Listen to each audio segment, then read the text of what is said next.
ঢাকা সদরঘাট থেকে ভোলা যাচ্ছি by launch.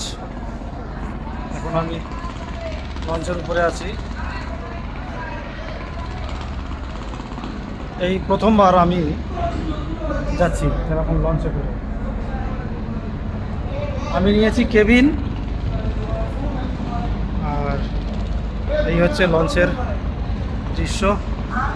আমি আমার কেবিনটা আপনাদের দেখাই, দোতলায় আছে ওটা, এটা হচ্ছে নিচের তলা।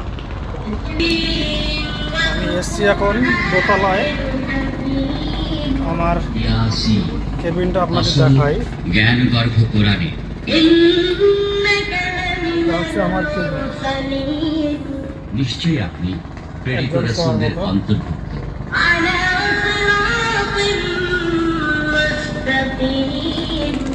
আপনি আছেন সরল সঠিক পথের উপর।